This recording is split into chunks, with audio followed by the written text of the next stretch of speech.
Hi நண்பர்களே, எல்லாரும் எப்படி இருக்கீங்க? நம்ம சேனலுக்கு உங்களை அன்போடு வரவேற்கிறேன். இன்னைக்கு நம்ம ஒரு ரொம்ப முக்கியமான விஷயத்த பத்தி பேசப் போறோம். என்னன்னா, காதல்னா சந்தோஷம், பூக்கள், பரிசுப் பொருட்கள் அப்படின்னு பல விஷயங்கள் நமக்கு ஞாபகம் வரும். ஆனா, அதே காதல் சில சமயங்கள்ல ஒரு போதை மாதிரி மாறிடும்னு உங்களுக்கு தெரியுமா? ஒரு அடிக்ஷன் மாதிரி. இன்னைக்கு நம்ம பேசப் போறது காதல் அடிமைத்தனம், லவ் அடிக்ஷன் பத்தி தான். நண்பர்களே, நான் இந்த வீடியோவுக்கான ஒரு முக்கியமான கட்டுரையை நம்மளுடைய முதல் கமெண்ட்ல பின் பண்ணியிருக்கேன். அந்த ஆர்டிக்கிளை நீங்க படிக்கணும்னா, முதல் கமெண்ட்டை செக் பண்ணுங்க. அது உங்களுக்கு இன்னும் பல தகவல்களை கொடுக்கும். காதல் அடிமைத்தனம்னா என்ன? அது ஒரு மனநோய் மாதிரியா? இது நிஜமாவே இருக்குதா? அப்படின்னு உங்களுக்குள்ள பல கேள்விகள் இருக்கும். இது ஒரு மனநல பிரச்சனை தான். ஒருத்தர் தன் காதலுக்கு மட்டும்தான் முக்கியத்துவம் கொடுப்பார். அவங்க இல்லாம வாழவே முடியாது. அவங்க கிட்ட இருந்து விலகவே முடியாது. அவங்களுக்கே எல்லாமே அப்படின்னு நம்புவாங்க. இது சாதாரணமான காதல் இல்ல.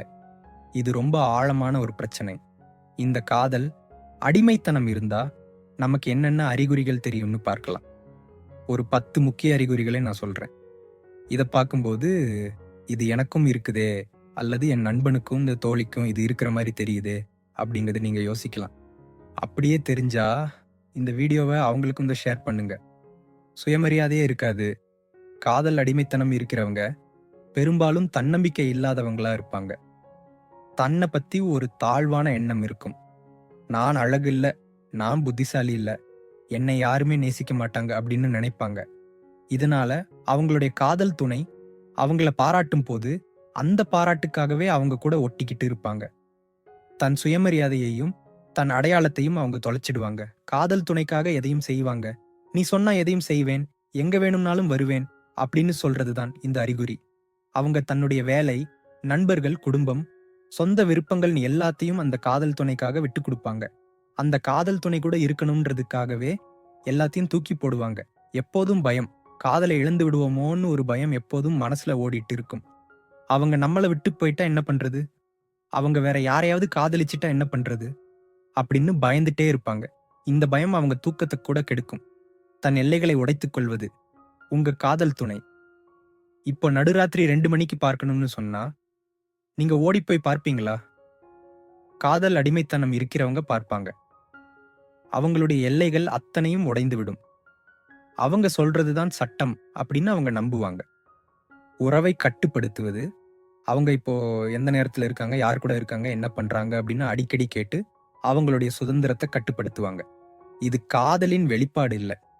இது ஒரு பயத்தின் வெளிப்பாடு. அவங்க நம்மளை விட்டு போயிடக்கூடாதுன்ற பயம்தான் இது. கோபமும் மன அழுத்தமும் அவங்க சொன்ன நேரத்துக்கு வரலனா, அல்லது அவங்க கூட பேசலனா உடனடியா கோபமும் மன அழுத்தமும் வரும். இது சண்டைக்கும் விரிசலுக்கும் வழிவகுக்கும். காதலுக்காக பொய் சொல்லுறது.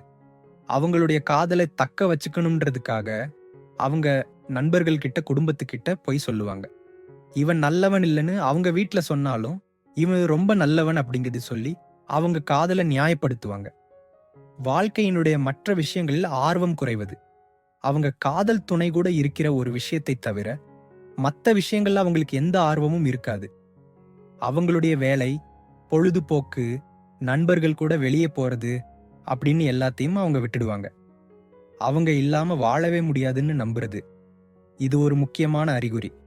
அவங்க எல்லாமே என் வாழ்க்கை இல்ல, அவங்க தான் எனக்கு எல்லாமே அப்படின்னு மனசுக்குள்ள ஒரு எண்ணம் இருக்கும்.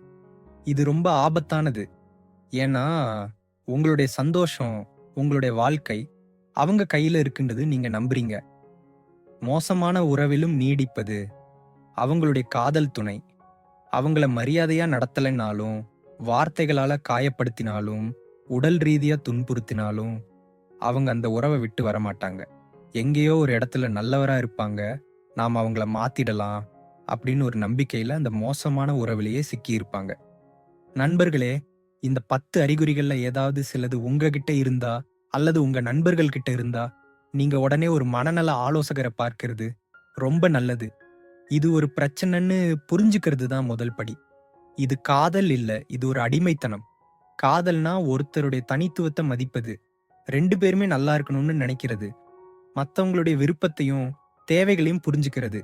இது ஒரு அடிமைத்தனம் இல்ல, இது ஒரு பந்தம். நம்ம வீடியோ உங்களுக்கு பிடிச்சிருந்தா லைக் பண்ணுங்க. உங்க நண்பர்கள், குடும்பத்தினர் கூட இந்த வீடியோவை ஷேர் பண்ணுங்க. அவங்களுக்கும் இது ரொம்ப உதவியா இருக்கலாம். மறக்காம நம்ம சேனலை சப்ஸ்கிரைப் பண்ணுங்க. பக்கத்துல இருக்க பெல் பட்டனையும் கிளிக் பண்ணுங்க.